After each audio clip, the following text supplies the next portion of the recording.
Eins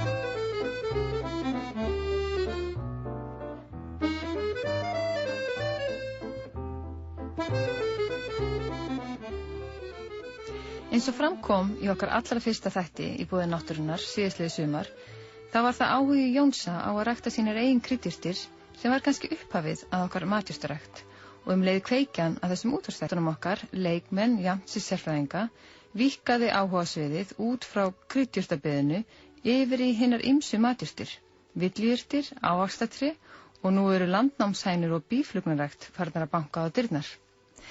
En það sem hefur komið okkar mest á óvart á þessu ferðalagi okkar er að þó svo að áhuginn á að rækta sitt eigið grænmeti sé kannski það sem kemur öll af stað, þá tekur fljótlega við önnur ástæða sem vex jafnt og þétt og verður bráðum fæðuöfluninni sterkari.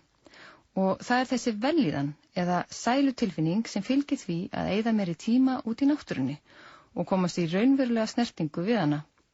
Því þegar upp er staðið þá skiptir uppskeran úr sjálfum matjurtagarðinum ekki mestu máli, heldur tíminn sem maður gaf sér út í garðinum, eða öllu heldur náttúrunni. Í þættinum í dag ætlum við að ræða við Pál Jakob Líndal sem stundar doktorsnám í umhverfissálfræði við Háskólann í Sydney í Ástralíu. Og við ætlum að reyna að komast að því hver sé ástæðan fyrir því að okkur líður svona vel út í náttúrunni. En við byrjum í Reykjavík, nánar tiltekið á Austurvelli, þar sem ég hitti Pál Jakob Líndal, doktorsnema í umhverfissálfræði, og byrjaði á að spyrja af hverju líður okkur mannfólkinu svona vel út í náttúrunni. Sko náttúran er að mörgum talin vera rauninni okkar raunverulega heimili. Í rauninni heimili nútímamannsins. Hljómadaldið hérna skringilega, en við verðum að líta til þróunarfræðinnar í þessu samhengi. Og til þess að maðurinn þróaðist í náttúrunni í 2 milljónir ára. Borgmenning, hún hófst fyrir 10.000 árum að talið er. Og það umhverfi sem nútímamaðurinn býr við, sko þessar stórborgir eða borgir nútíma sem við talum malbyggið og steipun og það, þetta er ekki nema 250 ár í mestalagi.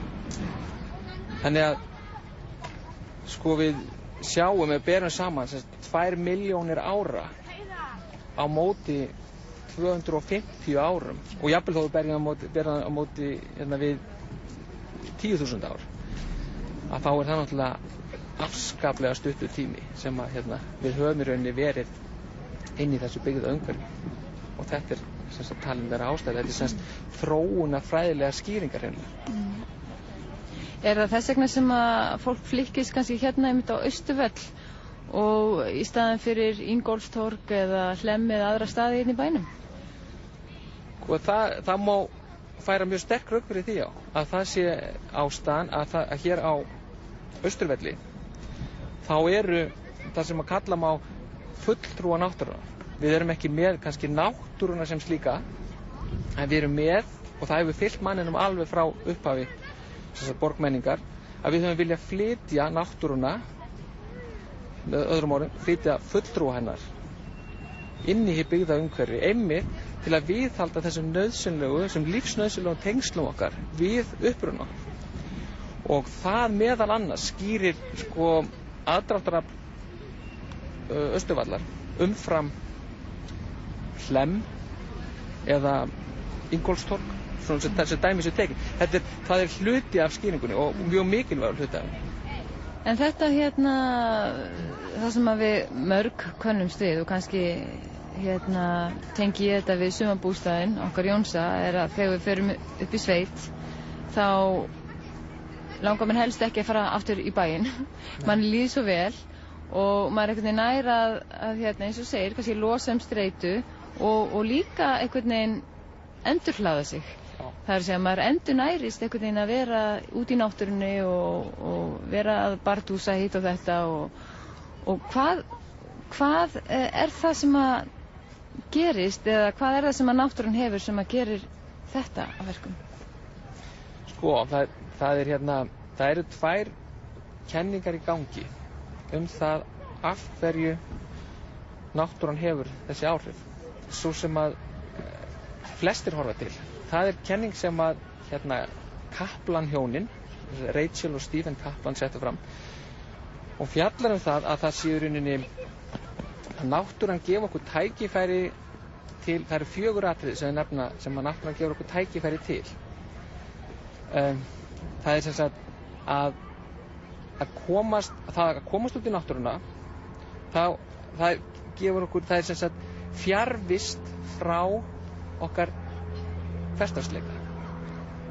Það að vera út í náttúrunni er allt annað heldur en að vera inn á skrifstofunni. Kannski það sem að einmitt streitan sem er kannski streituvaldurinn, vinnan, allt það sem á eftir að gera og allt það er streituvaldur, hefur áhrif á okkur, en ef við erum út í náttúrunni þá erum við fjarri þessu svona, og það virðist þessi fjarlægð sé og hún sé einn faktorinn í því að stuðla streitulof. Já, þá ertu að tala bara að skipta umhverfi. Í rauninni bara að skipta umhverfi, það er í rauninni það sem ég er að segja, kannski svona dálítið löng leið að því. En já, svo er það fleira. Já, svo er það, sko, það sem er talin grundvallarþátturinn í þessu, svona grundvallaratriði í þessari kenningu. Og það er svolítið að samúið sem að Roger Ulrich myndist að hann var þetta skilrið. Það er það að náttúran hefur, sko, þessi áreiti eins og blóm og vatn og allt það.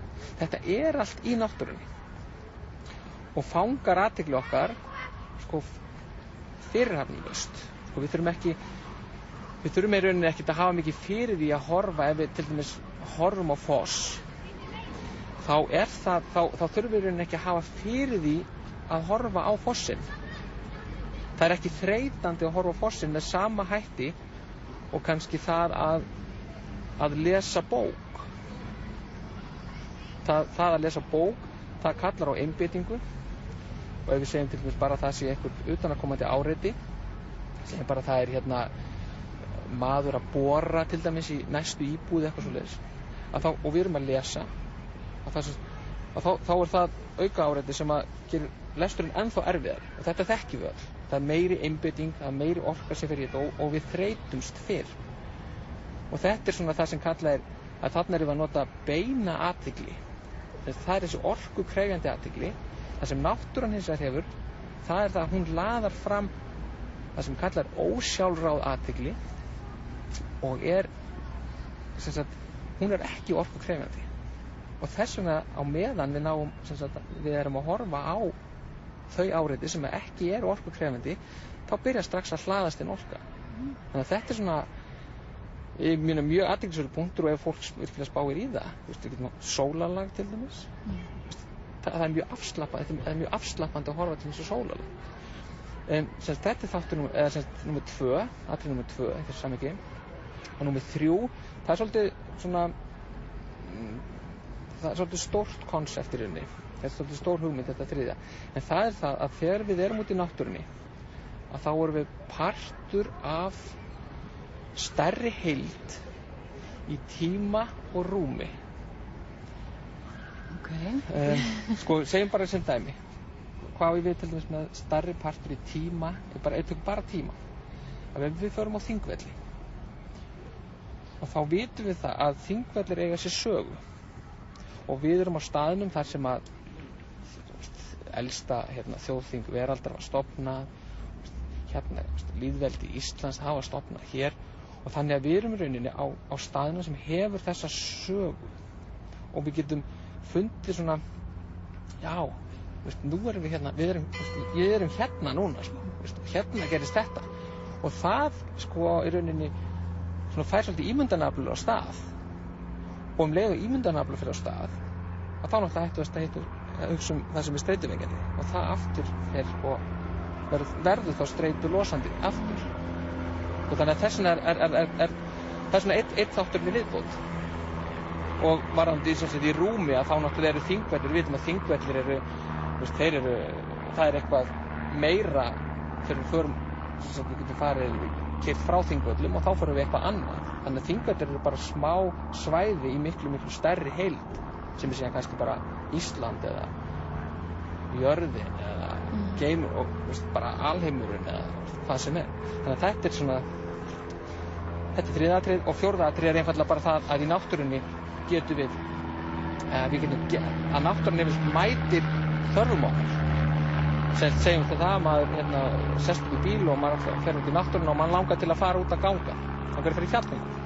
Nú þá er fjall og þú getur gert það. Nú ef þið langar til að fara til dæmis og fara í fótbolta, þá getur mjög sennilega fundið stað til að fara í fótbolta. Ef þið langar til að fara að veiða, þá getur mjög sennilega fundið stað til að fara að veiða. Þannig að hún stendur undir væntingum okkar. Og ef maður langar að rækta, þá getur maður farið út og fundið ykkur moldarbið og rækta. Nákvæmlega. Þannig að þetta eru svona helstu atriðin sem að valda því að manni líður svona vel og mann endur nærist í náttúrunni. Já. Samkvæmt þessum kenningum. Já, samkvæmt þessari kenningu. Já, samkvæmt þessari kenningu. Þannig að já, þú veist, hingað eru menn komnir í því að reyna að útskýra þetta. Sko hvað síðan nákvæmlega, sko, menn hafa ekki komist kannski alveg, við erum ekki komin lengra til að segja sér nákvæmlega hvað það er sem að Nú heyrði ég einmitt að Bristol háskólinn hefði gert eitthvað rannsókn, ég veit ekki hvort þú kannast það sem að fólk sem var að meðhandla mold eða með hendur í mold var að vinna með mold, það hjálpaði því í þunglyndi. Er það eitthvað sem að syngir ykkur bjöllum í þessum fræðum þínum? Já, eins og sannarlega. Sko, ég veit kannski ekki endilega Bristol rannsóknina sem líka, en þetta er verið að gera þetta er mikið gert út í Svíþjóð og það er staður Alnarp í Svíþjóð sem er í samstarfi við, það er semst hluti af háskólanum í Lundi og þar hafa verið gerðar einmitt rannsóknar, einmitt þar sem er verið að fá fólk sem er útbrunnið vegna vinnu til dæmis og er bara ekki þáttakendur í þjóðfélaginu fyrir vikið að það fólk er sett í meðferð sem að byggist einmitt að miklu leyti á því að vera í samskiptum við einmitt fulltrúa náttúrunnar og einmitt að vera í snertingu við þá og það er hvort sem það er að rækta eða hreinlega bara snerta og komast bara í snertingu við en það var rannsóknin sem sagt sýnt að það að vera í sko, hvort það er að klippa tré eða róti í mold eða hvað eina eða sull í vatni reynilega sko. Að þetta hefur gríðarlega góð áhrif og hefur betri áhrif ég get sagt í flestum tilfellum heldur en bara það að vera í rauninni óvirkur í náttúrunni þá ég við sko að þú sér bara að labba og bara að horfa þú ert ekki í nánum kontakt við náttúruna. Þannig að maður fær meira út úr því að vera að gera eitthvað í garðinum eða það eru vísbendingur að það sé það albesta og við getum fengið líka út úr því að horfa bara út um glugga það gefur mikið það sé að fara út í náttúruna það gefur meira og svo að vera í kontakt við það að það gefur það allra mest. Já, þetta eru góðar fréttir fyrir matjurtaræktendur og aðra náttúrunnendur.